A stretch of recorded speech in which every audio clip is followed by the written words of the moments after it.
Welcome to How to Talk to Kids About Anything with Dr. Robyn Silverman, a podcast loaded with practical tips, powerful scripts, personal stories, and simple steps to make even the toughest conversations easier. So get ready to get the information you need to make the impact you want from someone you trust, your friend, parenting expert, Dr. Robyn Silverman. Hello and welcome to How to Talk to Kids About Anything, where we give you the tips, scripts, stories, and steps to make even the toughest conversations easier. I'm so honored to be your host, Dr. Robyn Silverman, child and teen development specialist, author, and speaker, and most importantly, parent of two great kids who give me the opportunity to love, learn, and grow every single day, whether I want to or not. Believe me, I get it. It's not always easy, but we're in this together, and we have some great people helping us along the way. Now, parents, much to their surprise, have a great influence on their kids' attitudes and values around sex, body exploration, and relationships. While kids might tell you that they absolutely, positively, 100% do not want to talk to their parents, of all people, about sex or dating, the studies reveal something completely different.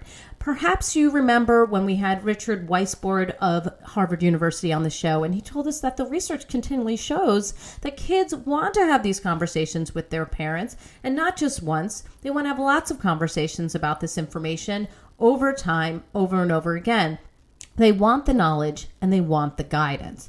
Now, I know we've talked about the topic of sex before on the show. We've talked to Dina Alexander, Richard Weissbourd, Peggy Orenstein, Cara Natterson, Bonnie J. Ruff, about how we can get at this difficult topic. We've also talked to Gail Dines about pornography and how that fits into the discussion. But you know what? I think we're still uncomfortable about this topic. Would you agree? And as I'm currently writing the chapter of my book, How to Talk to Kids About Anything, on talking to kids about sex and synthesizing the research, all the hours of interviews we've done on this show about this topic, and telling you my own tips and scripts and stories and steps, I thought, let's bring someone in who can answer some of our toughest questions that we've been posing on the show, that you've been posing on my Facebook site, on Instagram. Let's get it out there. Questions that make us squeamish, and yet we still need to answer them for the health and well-being of our kids. So are you ready? I am too, so let's do this together. Today we have Dr. Logan Levkoff on the show. Logan Levkoff is an internationally recognized expert on sexuality and relationships, and she encourages honest conversation about sexuality and the role it plays in our culture. Logan makes it clear that sex and sexuality are not dirty words. She works to create an environment where people feel comfortable asking and getting answers to their most personal questions. That's why we're having her on the show. Logan empowers children, adolescents, and adults to embrace their sexuality and challenge the impractical and often unhealthy messages that they are exposed to. Logan frequently appears on TV, including Good Morning America, The Today Show, The Rachel Ray Show, the CBS Early Show, Oprah, Fox News Channel, and CNN. She was the host of Cafe Mom's show Mom Ed in the Bedroom, the sexuality expert for the first 3 seasons of the breakout hit for A&E, FYI, Married at First Sight, and is the host of Shape Magazine's video series, The Sexpert. Logan is the author of several books, including Got Teens, The Dr. Mom's Guide to Sexuality, Social Media, and Other Adolescent Realities, alongside Dr. Jennifer Wider. She lives in New York City with her husband, son, and daughter. I want to welcome you, Logan, to How to Talk to Kids About Anything. Thank you for having me. Well, I'm thrilled to have you. This is such a great topic. Honestly, the first time I ever interviewed somebody on this, I felt like I wanted to hide under my desk. I have now since emerged, but it's still a difficult topic. And I know that it's a topic that people get really squeamish about. But before we get into the thick of things, and there's a lot to get through, can you tell us what gets you up in the morning? And what got you so interested in educating people about sex, sexuality, and the culture of sex in today's society? I think you started with the toughest one, I think. What gets me up in the morning? I think I get up every morning to deconstruct the traditional sexual double standard. I feel like this old paradigm that we have used for years and years and years, if not since the beginning of time, that suggests that based on someone's sex or gender, the rules, the responsibilities, the equity around sex is different, has never worked. I think it is the root cause of so many problems in our world. So I wake up every day to make sure that people know that those old scripts and expectations do not have to reflect who we are or how we see ourselves. So that's my motivation for getting up in the morning. And aside from the fact that I have, 2 teenagers at home who, need to be fed. That's the other. Yes. And they do get hungry. Yes. Very, very hungry. Every single day. As for why this was an important issue for me, I grew up in the 80s and early 90s, and my parents became incredibly involved in education and fundraising around HIV and AIDS awareness. And it was this breathtaking blip in time where even if you hadn't talked to your kids about sex before, you were talking about condoms and you were talking about HIV. And so I was the beneficiary of that. I came home after school one day when I was in high school, and there were condoms and bananas on our dinner table. And my parents said, this is how you use a condom. And next week, you are going to start training to become a peer HIV and AIDS educator. And so I was always raised to feel really empowered by this voice that I had, and never to be ashamed of my thoughts and what I was going to say and how I was going to say it. And I found that I had a talent, I suppose, for talking about provocative subjects and making them feel far more comfortable and accessible to people. And so I thought I went to college to become a lawyer, and here I am, and I'm not a lawyer. No, and we're so glad that you went in the direction you did, because I think that is your talent, that you are able to answer these awkward questions. And before we jump into my first question, I do want to ask you about that situation where you had bananas and condoms on your table, because I want to find out, is that something you'd suggest that parents do? What can we glean from that particular circumstance that your parents had right then and there in your house? Well, I have to say, I think I was surprised, but I guess not really shocked, because I knew what they were, getting involved in from an educational and charitable perspective. I do think that when we talk about providing information to our young people, and I'll use that young people phrase as broadly as possible. Right. It's not just information and values that we impart. We do have to impart skills as well, whether those are relationship and negotiation skills, whether that's how to access healthcare and STI testing skills, and also how to use condoms and other form of contraception skills. I think that we tend to forget the skill piece of it, even the shopping piece, whether it's shopping for deodorant, shopping for bras, shopping for tampons, shopping for condoms. Those are really critically important skills. And I think we tend to focus on the information and not always the actionable items. Yeah, I had a friend of mine who mentioned fairly recently that she knew her son was getting some education in school, sex ed, but they never did that. They never talked about the skill of putting a condom on. So she actually ordered condoms and brought home bananas and did exactly what you just mentioned.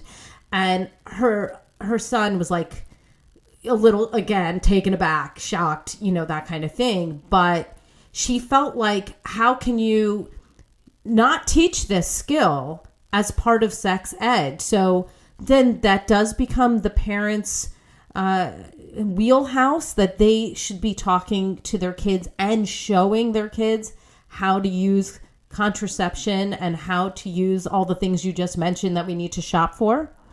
I do believe so. I mean, look, there are some, I work in a lot of schools, and there are some schools that, I can absolutely do condom demonstrations and conversations. And then some places where for a range of reasons, I can't or don't have the ability to do so.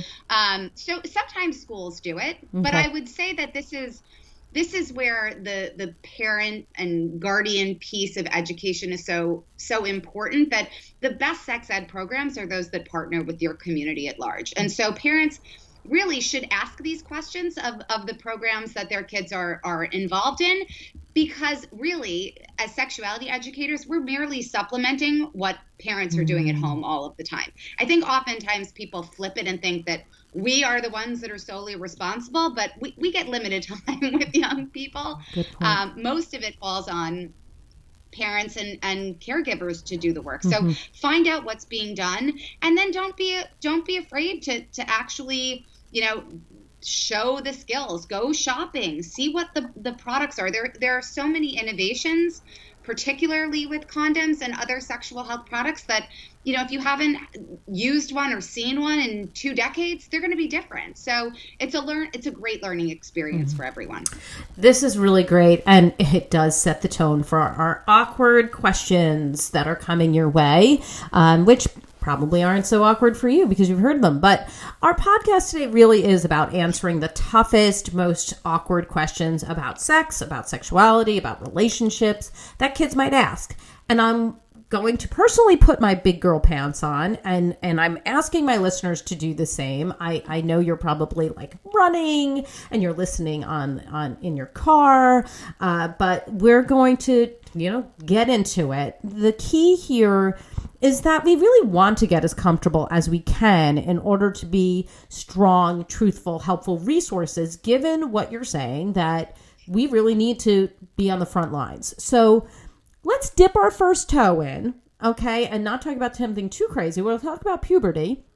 Now, the puberty video that was shown in my kids' school, even if I mention it, like even if we mention it in my house, it's become sort of a joke in our house. It can lead to like uncomfortable smirks, yells of protest, like "Come on, no, not there again," and even like laughter as my kids start humming this little ditty that went with it. It was like "just around the corner," and they like laugh and like they go crazy. So, for those who are listening, what would you say are like the top 5 things that our parents, our caregivers should be relaying to our girls about puberty, to our boys about puberty, and maybe kids in general, especially because kids are thinking about gender in such different ways that I don't even know if I should be saying boys versus girls. Let's talk about it. What should we be saying? Yes. So I think that we could really link it into the five things that impact everyone, because the way I often teach and the way I encourage parents to think about these issues is that the majority of changes that take place during puberty happen to everyone. Okay.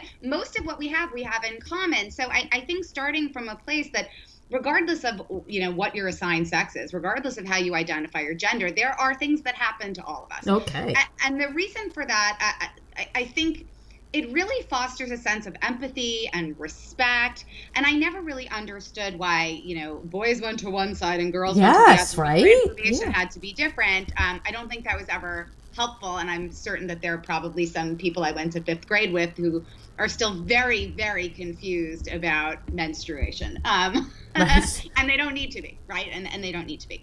So I think the first piece is that these transitions that our bodies go through, most of what happens we have in common.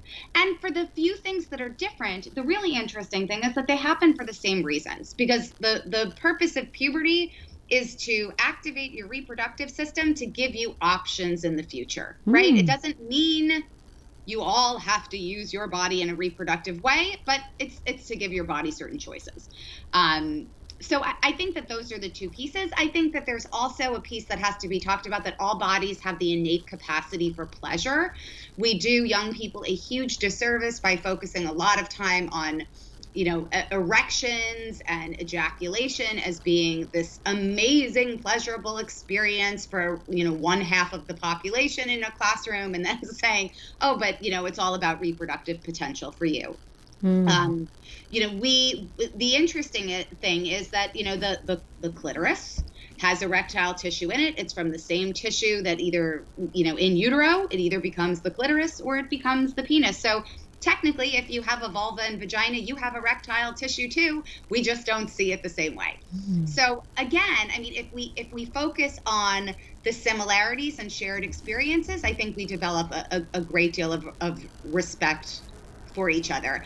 And I think acknowledging that puberty is a complicated time because you're navigating physical changes, emotional changes, and social changes. But to really focus on the positives of what we can do moving forward, our sense of independence, our perhaps our need for privacy and understanding ourselves before we share our bodies with the world around us. This can be an incredible time as long as we have information.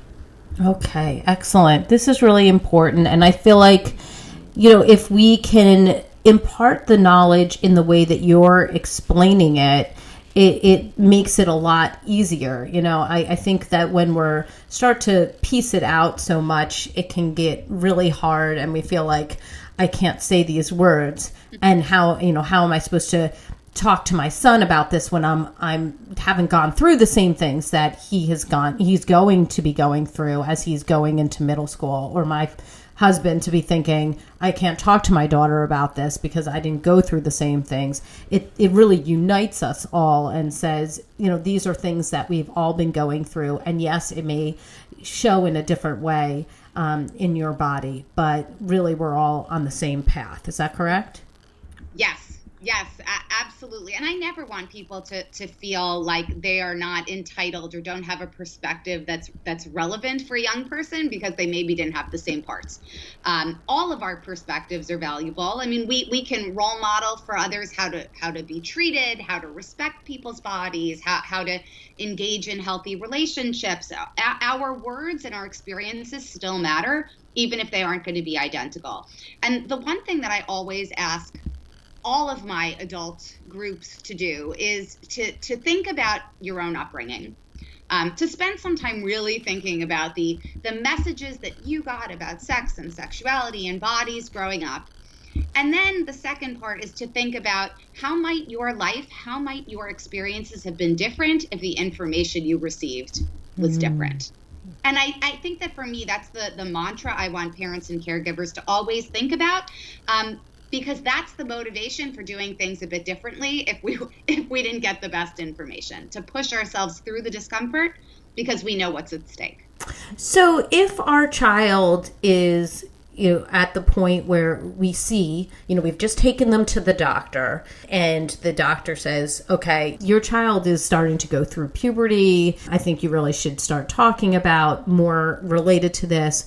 What might be something that you feel like we should absolutely be saying to our child who is just now starting to embark on puberty so that they don't feel so awkward and alone? The first thing we acknowledge is that they are about to embark on a time, this amazing transitional time that is not an overnight change.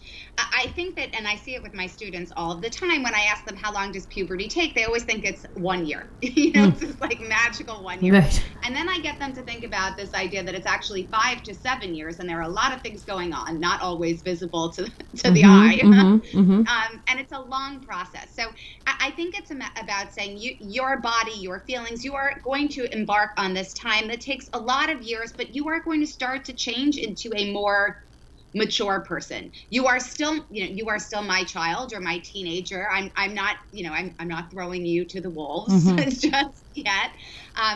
But this is a journey, and this is a journey where you're going to have a lot of questions and a lot of new feelings. And please know that I am going to be here to help you navigate that time. And if I don't have the answers to your questions, I am committed to getting them for you.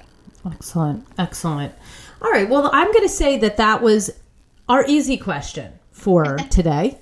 So let's move on to some of, the most awkward inquiries. In the chapter that I'm currently writing on how to talk to kids about sex, I found it really interesting as I just started contemplating defining sex, both for yourself as a parent and for a child who may want to know what is sex. Like when you think about sex, some people are really just thinking about sexual intercourse. And I'm thinking that the danger to that is that when we're only talking about intercourse as what is defined as sex between a man and a woman specifically, that kids get the message that the other stuff, like the kissing, the touching, oral, anal, that's all not sex. And is that really the message we want to send? So as a sexologist, how can we define sex for ourselves as well as our children in a way that is more inclusive and embodies what it really is? Yeah, it's a great question. And it's a question that I ask every single group that I work with to think about what is sex. And exactly what you're saying comes up, which is we have this assumption that if someone uses the word sex, we're talking about penis and vagina intercourse. And yeah, sure, that's a type of sex. But I like to define sex as a range of behaviors in which people share their bodies with one another. And that could be genital, genital oral, genital anal. But the idea is that sex describes something that is deeply personal and intimate, something that comes with the capacity for pleasure and also comes with these, big responsibilities. So I don't see it as a hierarchy that some things count more as sex than others. I certainly don't want to be heteronormative and suggest that's the only people capable of having sex are heterosexual people. But also for all of the reasons you said earlier is that all of these ways that we share our bodies are deeply personal and intimate, and they should be pleasurable. And we should think of them in terms of how do we manage outcomes? How do we make smart decisions? How do we negotiate these behaviors? They're not all that different. I mean, the only thing that's different is pregnancy. But, that's when you think of it that way, most of the potential outcomes, and I say outcomes and not consequences, because some are positive, obviously, are really the same. Aside from pregnancy, that's the only one. I think that's really interesting how you're putting it so frankly and specifically, because it is really the truth. And I think if we start to wrap our brains around a more inclusive view of what sex is, then we're able to talk to our kids about all of it. Now, the uncomfortable part is then actually saying these words, right? Like actually saying to our child when they ask what sex is. And sometimes I would say, like, the first question, I mean, in my house, and I'm sure this is not always the same, but the first question in my house was, but how does the baby get in there? So it was related to pregnancy. But in that very first conversation with my daughter who had asked that question, she did want to know, like, is that the only time that you do have sex? So I did have to go into more of the, what you do for pleasure, connection, romance, all of that as well. And actually it was my favorite part of the conversation. I was just, I just consider it such an honor that I got to have that conversation with my child. But how do we then talk about all these other pieces when honestly, it makes us want to like hide under the table to be talking about oral sex or anal sex or whatever else it may be, especially if I would imagine there are some people who would be listening to this who are like, I don't even think that that's okay for somebody to do. Like, they have a value or moral view that is not okay. So what are the questions that we can ask, or what kind of information or scripts can we give to parents who now feel like they need to talk about this? Well, the first thing is really to ask their kids what they think sex is, because the likelihood is that they've probably been exposed to certain information or messages that maybe are aligned with your values, but maybe are not. And it's important just to find out what they know, or obviously what they think they know, because strategically it gives you time to craft your answer, and also tells you what gaps you need to fill in for them. So there's that. But I think that you can give facts and values at the same time, and you can acknowledge the discomfort that you feel. I think that we've done a huge disservice by thinking that as parents we have to be perfect, right?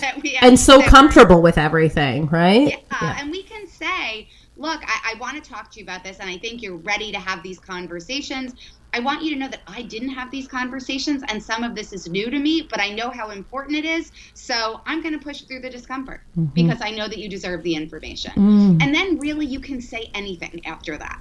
Yeah, love it. I think that's amazing. All right, so let's talk masturbation. Those of people who are driving in a car right now while listening to this podcast, like, I'm so sorry, I'm just being so jarring. But I think what an incredible opportunity we have here to get these really uncomfortable and awkward conversations answered by somebody who knows so much about it. So masturbation and body exploration for many kids is something that happens, and it's super awkward to bring up for many people. Sometimes we have to because we want them to do it in private and they're not.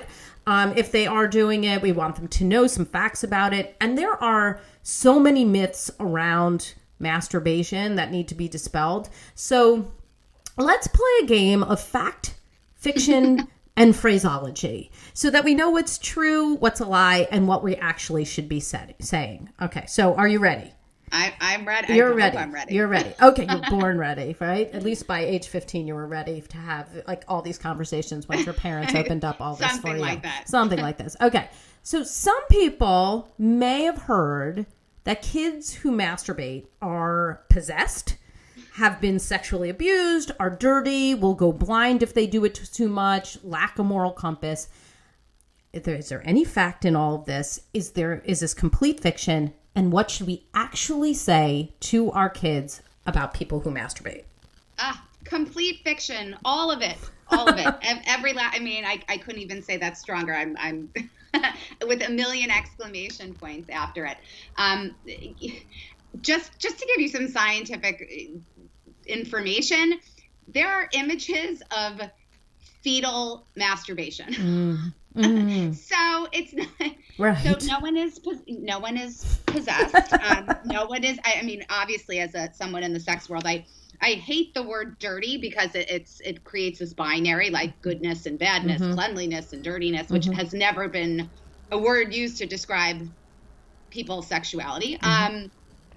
Being curious about your body is basically almost one of the tenets of being a human being. We have all of these parts, and not just genitals, like head to toe, that all have the capacity for pleasure. And that's actually a good thing. It's a good thing because it means that none of us ever have to be dependent on another person to give us pleasure. We don't have to seek it out from someone else or seek out unhealthy or unequal partnerships because we know what our bodies are capable of. And I think that's a really powerful statement that people forget. Oftentimes we are raised to think that there is some magical window, magical age, magical relationship in which all of a sudden you are deemed a sexual being and someone else flips that switch in you. And that's actually never worked. It's never true, and it doesn't work. I would say that there are, regardless of how comfortable you are or not with masturbation, it is a very typical part of human development at all stages of life. And there are some big benefits to it, which is what I basically said before, which is you understand what your body is capable of. You understand what the norm is for your body, how your body typically feels and what it looks like and how you experience certain things. And from a medical health perspective, it is really hard to know when things are off or unusual for your body if you do not know what the norm is. And we tend to forget that. Yeah, that's really powerful. And what would you say we should say to our kids about masturbation? Is it that just what you said, like this is completely normal at all stages of life? Like, is this the kind of thing we should be saying, or are there other things we should say? I think we can be saying that if there hasn't already, there may come a time where you are incredibly curious about your body, what it feels like, what it can do. And please know that it is your right in a space that is personal and private to you, that feels comfortable to you, to explore that body. And it is completely normal if you do. It is completely normal if you don't. But this is also a time not just when they're little. And it's obviously very hard, at least until the age of 5. You can tell a toddler to stop with their hands down their pants at the dinner table a million times, and it's right. not going to change. Truth. Right. But as we approach puberty, we are talking about privacy, and that we are all entitled to some privacy. And it's a good time to set some rules around knocking on doors for ourselves too, by the way, as adults, right? I mean, how many times has someone barged in the door on you? Absolutely. So we can really set up this conversation in terms of, you are deserving of some privacy. You have the freedom to explore your body in ways that feel right to you. And there's nothing wrong with being curious about, your genitals and how they work. Okay, so how about this for fact, fiction, and phraseology? Many people have expressed that young children should not touch their bodies, explore their bodies, or masturbate. It's actually often thought of as too sexual for a young child to be doing something like that. Fact, fiction, and how do we talk about this with our kids? Absolutely fiction. Absolutely fiction. Mm-hmm. We have parts that feel good. I mean, and most of us at any moment in our day, if I'm sitting here and I rub my hand, I have certain nerve endings on my body, and it's not because I'm doing something to be deliberately, explicitly sexual or erogenous in any way. That's the first piece of it. The other thing that I think we tend to deliberately forget is that we are all sexual beings from birth to death. We always have a sexuality.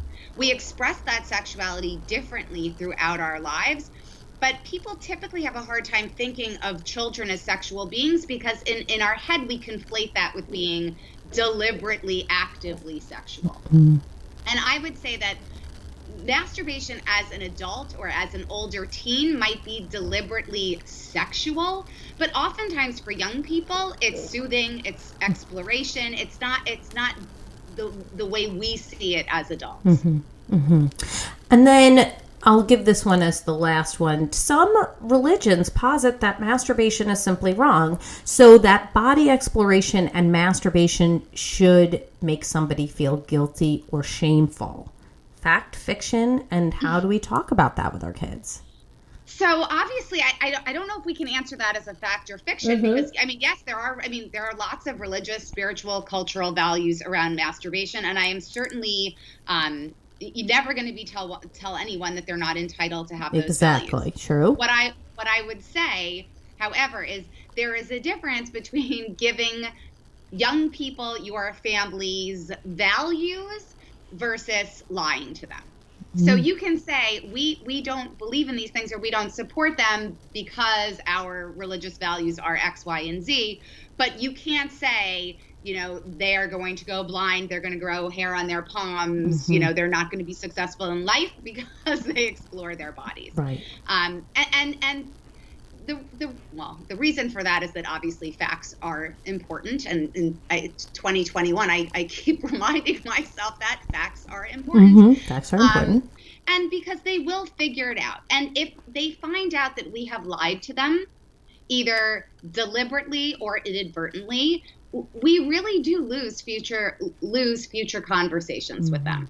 And that would be a shame for everyone involved. We might not feel the same thing about certain behaviors or experiences, but we never want the young people in our life to think that we have deliberately set them up for failure in some way. Okay. So I think that's really important because you're talking about trust here, and we want to have lots of conversations about this.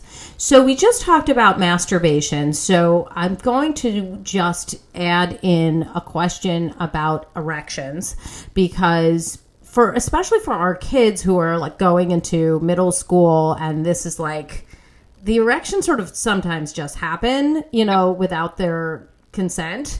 And so they do have questions about it. We've certainly started talking about it in my house, courtesy of the puberty film that, came my kids' way. And so what is it that we should be talking about with our kids about erections so that they're not caught off guard and feel like something's wrong with them? Well, the likelihood is, if you have a penis, and we'll talk about erections in terms of penises and like external, because obviously people with clitorises are not going to see it the same exact way. Right. The likelihood is they know that their penis has the ability to get hard and sometimes sticks out. Right. I mean, happens from before birth, but happens throughout one's life. So I think it's a matter of saying, do you know why changes happen to the penis? And you are going to notice that during these next few years, there are going to be lots of moments where you don't control what your penis does and it gets hard. And the reason for it is that it's made up of this spongy tissue, and when blood rushes into that tissue, if you think of a sponge will absorb water and expand. The penis absorbs that blood and expands and causes it to get hard. And it's going to happen at a time that's convenient for you, and it is going to happen at a time that is totally inconvenient for you. But let's think about strategies. And I ask my students to do this, and we talk about it with, what if you get your first period at school and you're not prepared? What if you have an erection in school? What can you do? Wait a few minutes. Walk when you're walking in the halls. Put a notebook in front of you. All strategies so that they feel more comfortable, because these things do happen. They do. And this is part of teaching respect and empathy. And it's also about explaining to people who aren't going to have erections the same exact way that there is going to be a time where you see that someone has an erection, and it's not like a bad thing and it's not their fault, but don't make them feel badly about it. Right. Absolutely. And that's one of the reasons why we don't want to be constantly separating the girls and the boys from each other, right? Because there's these things that happen, and then the girls, aren't getting the same education about the boys aren't getting the same education about the girls. And then where are they when menstruation happens, when erections happen, and they can't be empathetic, sympathetic, and commiserate in any way. Yeah, that's my goal is to raise a generation of people who identify as male, who are capable of buying tampons for the for the menstruators in their life. Absolutely. Right? Without shame. Right. Absolutely. Now, I could go into like a million more things, but I think we're going to have to bring you back on the show, because there's like so much more that I want to talk about, having to do with sexuality and consent and relationships. But I think we just need to bring you back for that. So for now, can you give us your top tip? What do you hope we walk away with if we were going to say we are going to start being open and talking to our kids about sex? What do you want us to come away with from this conversation so that we are able to do it in the best way possible with the best intentions? I think there are two things that if I could impart. I think we have to, I want us to focus on this idea of sexuality being a pleasurable part of our lives and an empowering part of our lives. But it's pleasurable emotionally, it's pleasurable physically, but that happens when we have the tools to understand our body. And it's hard to do that if you don't, right? Because then there's guilt and there's shame, and lack of knowledge, perpetuates it. So I always want us to be positive and empowering in our messages. And instead of thinking about development and growing up as this, horrible, cursed time, to say, yeah, it is confusing. And there's certain things that I'm not sure are ever really going to be great, like pimples, right? That's never going to be like a great thing that we all celebrate. But we all do experience it, but there is so much in growing up and understanding your body and having your body work in these new ways and giving you choices that for the future that should feel good and empowering. And it might not happen right now, but you will. I promise you will. Right. So that's the first piece. And the second one is, I often am asked by parents, what if my young people don't want to talk to me? Yes. And my snarky answer, the first snarky answer is, well, that's too bad for them. But the second part is really that what I want parents and guardians to be doing is saying, look, I know that you might not be comfortable right now having this conversation with me. and maybe we find another time to do it. And let's say you do find another time to say, I get it. You know a lot. You've gotten this information from schools and from friends and from a whole host of sources that I'm not sure that I know about. But I really want to have these conversations with you, less for you and more for me. Because when I signed up to become a parent, I made certain promises. I made certain promises that I was going to help create a generation of young people who felt empowered by their sexuality, who knew how to make good decisions. And so that's on me. And I have not done my job if I am not sending you into the world with those tools. And it's not simply strategy, right? It's true. And it's very hard for a young person to say, okay, please don't do that. Right? Mm-hmm. Because you're really putting some of the onus on you as the adult to do the things that you are responsible for doing. Mm-hmm. And hopefully that reframes all of the conversations. Oh, I love that. That is extremely helpful. I'm sure people are going to be saying that basically verbatim. Please do. Is it fair to say, if your child is like, I really don't want to talk to you about this, is it fair for parents to say, look, I really need to impart this information. I'm happy to talk to you about it. I'm happy to show you age-appropriate videos about it. I'm happy to give you a book about it. And then you can ask questions. Like, are other ways of getting the information to our kids when they literally are looking at us like deer in the headlights, or do we just leave it that way and keep talking regardless? I think that we can do all of the above. Mm-hmm. I think we can give them tools and say, I'm going to give you these resources. I want us to have a conversation, at a time that's comfortable for you about some of these things. Mm-hmm. I think also, look, I want to recognize that, not every adult has wonderful, consensual, equitable experiences growing up. And for some people, they absolutely cannot have these conversations with their young people. Sure. And so the other thing I want to empower is, you can also have if you absolutely cannot have some of these conversations, you can have a proxy. I mean, there are other adults in our lives that we adore and that our kids adore and respect who we can trust to have these conversations if we really can't do it. So there are a lot of nuances to this, but the one thing I want to say is we put so much pressure on ourselves to get these things right and do it perfectly, and no one does. No one does. We all make mistakes, but the learning and the growth comes in acknowledging to our young people, we make mistakes, and maybe I didn't give you great information before, but I'm committed to fixing it. I'm committed to fixing it because I want to do better. This is so great. Thank you for giving that little caveat, because I know a lot of people put so much pressure on themselves, and it's great that we're even having these conversations. Like, we are light years away from where we were, I think, right? I mean, when we weren't talking about it at all. Give us the resource of the week. Where can we go to get more information about you and the great work you're doing? Oh, thank you. Well, you can always reach me at loganlevkoff.com and Logan Levkoff on numerous social media platforms. And there are some great resources for families. Amaze.org is one of them. It has incredible videos for a variety of ages, a variety of subjects. And, my kids have always loved them. You can watch them together. You can watch them separately. They can inspire conversation and dialogue. They're great because, again, no one expects you to do everything on your own. We should use everything available to us. And there's a lot of material out there.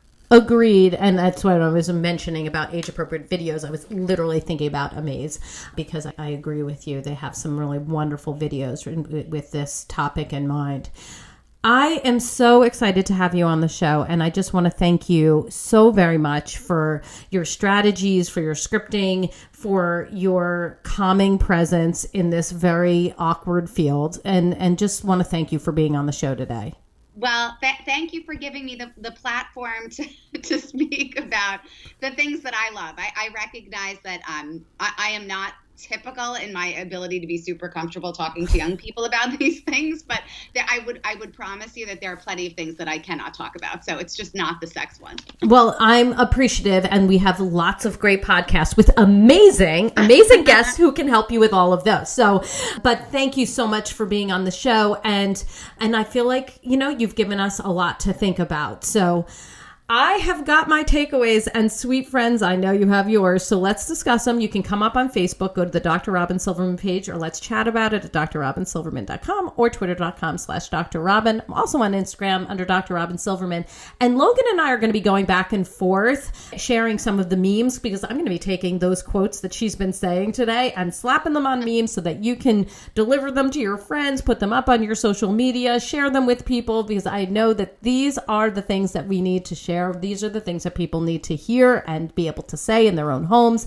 And if you'd go up to iTunes and rate and review this podcast, I can't tell you how much it means to me. It makes such a difference. And if you could do that for me, I'm telling you, these 5-star reviews have made my day and they've really helped. So thank you for getting it out there. That's all the time we have for today, my fellow parents, leaders, and educators. Thank you so much for tuning in to How to Talk to Kids About Anything. For more information on books, articles, speaking engagements, or curriculum, please visit drrobynsilverman.com. There's so many great podcasts, and the show notes to this podcast will be up there as well. I look forward to weathering the storms and enjoying the sunny side of life together. And please remember, even on the days when you fall short, you've got this, you're here, you're getting the information you need. And I know it's not easy, but never forget there's always tomorrow. Parenting is the ultimate do-over. I know you may have heard something today and you're slapping your head and you're saying, I said that wrong, I didn't do that right, I haven't had this conversation. Don't do that to yourself. You're here and I get it. We can try again tomorrow. I see you and I'm right there with you. And as there are moments when we doubt our know-how, our choices, and our sweet sanity, please know you're 10 times the parent you think you are. Until next time, this is Dr. Robyn Silverman with How to Talk to Kids About Anything. Please tune in again and keep connecting through conversation. See you next week. You've been listening to How to Talk to Kids About Anything with Dr. Robyn Silverman. For more information on books, articles, speaking engagements, or curriculum, please visit drrobynsilverman.com.